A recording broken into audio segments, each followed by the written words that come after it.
कश्मीर उत्तरी हिमालय में बसी एक खूबसूरत दुनिया। पर इस जगह की बदनसीबी ये है कि ये जगह सालों से राजनीति का शिकार होती रही है। कश्मीर की अगर बात करें तो ये पूरा विस्तार और इसके सहित पंजाब, बलूचिस्तान और अफगानिस्तान का भी एक बड़ा हिस्सा सन 1819 में भारत के एक पराक्रमी राजा महान रणजीत सिंह जी ने जीत लिया था और अपने साम्राज्य का हिस्सा बना दिया था। अब महाराजा रणजीत सिंह जी के देहांत के बाद सन 1846 में अंग्रेजों ने इस विस्तार के साथ यानी कि कश्मीर के साथ पंजाब को भी जीत लिया और इसके कुछ साल बाद ब्रिटिश ईस्ट इंडिया कंपनी ने जम्मू एंड कश्मीर के प्रदेश को गुलाब सिंह डोगरा को 75 लाख रुपए में बेच दिया। यहां पर दोस्तों याद रहे कि कश्मीर को अंग्रेजों से खरीदने वाले गुलाब सिंह डोगरा असल में पंजाब के भूतपूर्व महाराजा रणजीत सिंह जी की सेना के सर्वोच्च सेनापति रहे थे। अब पूरा जम्मू एंड कश्मीर डोगरा सल्तनत का हिस्सा था और सालों तक रहा। अब दोस्तों साल आता है 1931 का। यहां तक जम्मू एंड कश्मीर अंग्रेजों के कब्जे में नहीं था, लेकिन इस साल आते आते किसी भी हालात में जम्मू एंड कश्मीर अंग्रेजों को अपने हाथ में चाहिए था। और इस समय पर जम्मू एंड कश्मीर के तत्कालिक राजा थे हरि सिंह। हरि सिंह गुलाब सिंह डोगरा की पीढ़ी के चौथे वंशज थे, यानी कि गुलाब सिंह के बेटे थे रणवीर सिंह और रणवीर सिंह के बेटे थे प्रताप सिंह और प्रताप सिंह के बेटे थे हरि सिंह। और इसलिए ब्रिटिश हुकूमत ने इस विस्तार को हरि सिंह से लीज पर लेने की मांग की और इस बात के बदले उन्हें बहुत बड़ी रकम भी ऑफर की, लेकिन हरि सिंह नहीं माने। वो अंग्रेजों के जाल में नहीं फंसे और हरि सिंह की ये ना अंग्रेजों को मंजूर नहीं थी। उन्हें किसी भी हालत में कश्मीर चाहिए था और इसलिए कूटनीति में माहिर ऐसे अंग्रेजों ने एक बहुत बड़ी चाल चली। उन्होंने एक खतरनाक षड्यंत्र बनाया जो आगे चलकर इस जन्नत को बर्बाद करने वाला था, क्योंकि उस समय जम्मू एंड कश्मीर की करीब 77% जनता मुस्लिम थी। इसलिए अंग्रेजों ने अपना एक मोहरा कश्मीर भेजा। अंग्रेजों का ये मोहरा पेशावर से था और नाम था अब्दुल कादिर। अब्दुल कादिर को अंग्रेजों ने वहां के लोगों को हिंदू राजा के खिलाफ बगावत करवाने के लिए तैयार किया था और इसके बाद कादिर ने श्रीनगर जाते ही आग उगलना शुरू कर दिया। उसने कश्मीर में वहां के लोगों को हिंदू राजा के खिलाफ भड़काया और वहां के लोगों के मन में जहर उगलना शुरू कर दिया। अब इसके बाद जैसे ही राजा हरि सिंह को इस बात का पता चला, उन्होंने तुरंत पुलिस भेजकर कादिर को गिरफ्तार करवा लिया और उस पर राजद्रोह का मुकदमा चला। अब एक दिन आता है जुलाई 13, 1931। यह दिन अब्दुल कादिर के केस के सुनवाई का दिन था और इस दिन एक बड़ी भीड़ ने कादिर को पुलिस से छुड़वाने के लिए पथराव शुरू किया और इस पर पुलिस ने जब लाठीचार्ज किया तो ये भीड़ वहां से भाग गई। लेकिन इस घटना के बाद वहां पर पॉलिटिक्स और दंगे शुरू हो गए। कई मुस्लिम लोगों ने हिंदुओं की दुकान जला दी तो कुछ हिंदुओं ने भी उनका प्रतिकार किया और कश्मीर घाटी में अफरा तफरी मच गई। कश्मीर सांप्रदायिक हिंसा के दंगों में जल रहा था। अब दोस्तों कश्मीर में हिंदू जनसंख्या में जो सबसे अधिक थे वो थे कश्मीरी पंडित और सन 1931 और उसके बाद कश्मीरी पंडितों पर जो अत्याचार हुए उन घटनाओं को तो वर्णित करने के लिए हमारा 1 घंटे का पॉडकास्ट भी कम पड़ जाए। खैर, कश्मीर के इस दंगों के बाद कई लोगों को जो इन दंगों में शामिल थे उन्हें गिरफ्तार कर लिया गया और उन लोगों में से एक शेख अब्दुल्ला भी थे।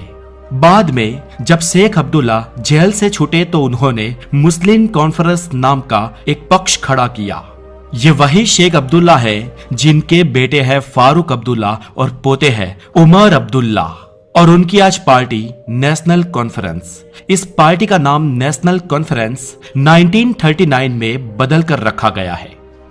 अब दोस्तों कश्मीर में हिंदू राजा के खिलाफ अंग्रेजों ने जो चिंगारी जलाई थी वो दावानर बन चुकी थी और वहां के लोगों में जहर कूट कूट कर पॉलिटिकली भरा गया था। इसके बाद कई साल गुजरते हैं और समय आता है भारत की आजादी का। भारत को 2 टुकड़ों में विभाजित किया गया था, पाकिस्तान और हिंदुस्तान। आजादी के वक्त एक और सरदार वल्लभ भाई पटेल भारत के देसी रजवाड़ों को एकजुट कर रहे थे, तो वही दूसरी ओर कश्मीर के राजा हरि सिंह ये तय नहीं कर पा रहे थे कि किसके साथ जाया जाए। उनके सामने दुविधा थी। वो सोच रहे थे कि अगर पाकिस्तान के साथ मिले तो उनके खुद के डोगरा राजवंश और कश्मीरी हिंदुओं का भावी खतरे में था, और अगर भारत के साथ विलीन हुए तो उनको अपना राजपाट छोड़कर लोकशाही को अपनाना होगा। और हरि सिंह किसी भी हाल में अपनी सत्ता को खोना नहीं चाहते थे। अब इसी बीच शेख अब्दुल्ला ने हरि सिंह को पत्र लिखा कि जो कुछ भी हुआ उसे भूल जाए। अब्दुल्ला ने पत्र में यह भी लिखा कि वो और उनकी पार्टी कश्मीर और उनके राजा के वफादार रहेंगे और कश्मीर का बुरा सोचने वाले किसी का भी प्रतिकार करेंगे। अब दोस्तों, राजा हरि सिंह को शेख अब्दुल्ला की इन बातों में अवसर दिखा। उन्होंने कश्मीर को एक स्वतंत्र राष्ट्र बनाकर खुद से उसका संचालन करने की ठान ली। अब दोस्तों, इसके बाद होता यह है कि इस शेख अब्दुल्ला की और जवाहरलाल नेहरू की एक लंबी मुलाकात हुई, और इस मुलाकात के बाद पता नहीं क्या होता है जवाहरलाल नेहरू को कि उन्होंने सरदार पटेल से कश्मीर के विलीनीकरण का चार्ज टेम्पररी छीन लिया और सरदार देश के अन्य देशी रजवाड़ों के विलीनीकरण में बिजी हो गए। इसी बीच अक्टूबर 22, 1948 के दिन पाकिस्तान ने कश्मीर पर अचानक आक्रमण कर दिया, और इस बुरे वक्त में महाराजा हरि सिंह को भारत की याद आई। वो ताबड़तोड़ विलीनीकरण के दस्तावेजों को लेकर दिल्ली पहुंचे। पाकिस्तान की इस हरकत के बाद अब हरि सिंह ने संपूर्ण जम्मू एंड कश्मीर को भारत में विलीनीकरण करने का मन बना लिया था। हरि सिंह ने जवाहरलाल नेहरू और अन्य अफसरों के साथ एक खास बैठक की। हरि सिंह चाहते थे कि कश्मीर का संपूर्णतः भारत में विलीनीकरण हो जाए और भारत सैन्य कार्यवाही करके पाकिस्तान के घुसपैठियों को वहां से खदेड़ दे। पर नेहरू बेफिक्र थे। पंडित नेहरू की इस बेफिक्री की बात को फील्ड मार्शल मानेक शाह ने 1994 के एक इंटरव्यू के दौरान कहा था। उन्होंने कहा कि उस मीटिंग में कश्मीर की समस्या को लेकर आए राजा हरि सिंह के आगे नेहरू संयुक्त राष्ट्र, अफ्रीका, रशिया और धर्म के बारे में बातें कर रहे थे, और आखिरकार इन इनरिलेवेंट बातों से तंग आकर सरदार वल्लभ भाई पटेल ने गुस्से में आकर पंडित नेहरू से पूछा कि जवाहरलाल, आपको कश्मीर चाहिए या फिर दे देना है? तब जवाहरलाल नेहरू ने उत्तर दिया कि जी हाँ, मुझे बेशक कश्मीर चाहिए। इसके बाद तुरंत सरदार बोले कि तो फिर कश्मीर में सैन्य भेजने का ऑर्डर दे, और सरदार पटेल ने नेहरू के जवाब की प्रतीक्षा किए बिना सीधा अपना मुंह घुमाया और जनरल मानेक शाह की ओर इशारा किया कि मानेक शाह, आप जाकर कार्यवाही करें, ऑर्डर मिल गया है। इसके बाद मानेक शाह वहां से तुरंत बाहर निकले और कश्मीर पर सैन्य कार्यवाही शुरू कर दी। इसके बाद दोस्तों, भारत के सैनिक पाकिस्तानी फौज को खदेड़ते खदेड़ते आगे बढ़ रहे थे और लगभग 70% कश्मीर को हमने छुड़वा लिया था। लेकिन अब इस पूरी घटना में चालबाज माउंट बैटन चैप्टर में आया और इस मामले को संयुक्त राष्ट्र में ले गया, और इसके बाद नेहरू ने यूएनओ की बात को मान्य रखा और युद्ध विराम की घोषणा की, जो नहीं करनी चाहिए थी। और कश्मीर का करीब 78,140 स्क्वायर किलोमीटर का विस्तार पाकिस्तान के अधिकृत रहा, जिसे आज पीओके कहा जाता है। इस घटना के बाद दोस्तों, कश्मीर का एक बड़ा हिस्सा भारत के कब्जे में था, और अब चैप्टर में फिर से शेख अब्दुल्ला की एंट्री होती है। इस शेख अब्दुल्ला के पीछे इंटेलिजेंस ब्यूरो के जासूस थे, और इंटेलिजेंस ने भारत सरकार को बताया कि अब अब्दुल्ला कश्मीर के सर्वसत्ताधीश बनना चाहते हैं, और वो तभी संभव था जब कश्मीर को विशेषाधिकार प्राप्त हो। इस जासूसी की बात जब शेख अब्दुल्ला को पता चली तो उन्होंने पंडित नेहरू को कहा कि आप अपने जासूसों को वापस बुला दे, वरना हम उन्हें कारागार में डाल देंगे।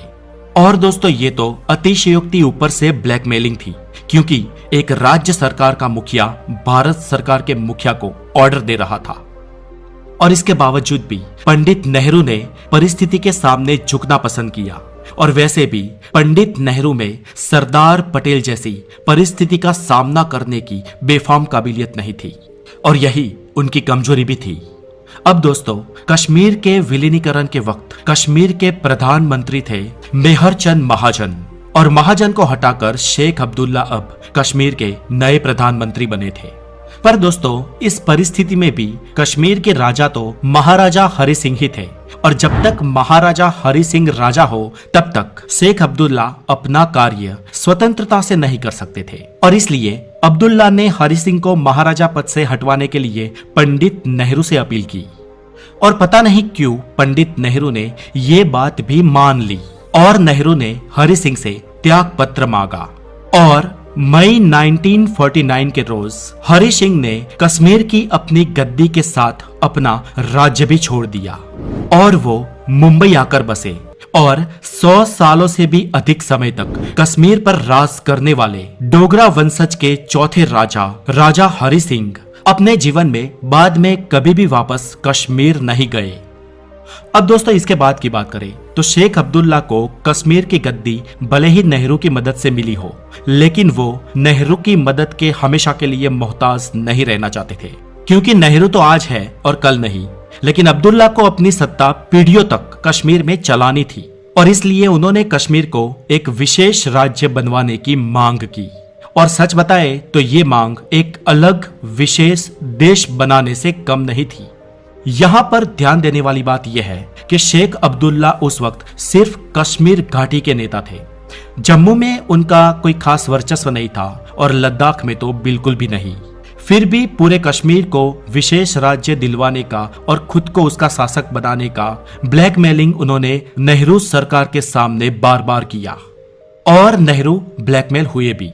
पता नहीं जवाहरलाल नेहरू को शेख अब्दुल्ला के प्रति इतना झुकाव क्यों था, लेकिन शेख अब्दुल्ला की इस बात का भी उन्होंने स्वीकार किया, और कश्मीर को विशेष राज्य का दर्जा देने वाली कलम भारतीय संविधान के 360A में दाखिल कर दिया गया, और जो बाद में अति विवादास्मक कलम 370 के नाम से जानी जाने लगी।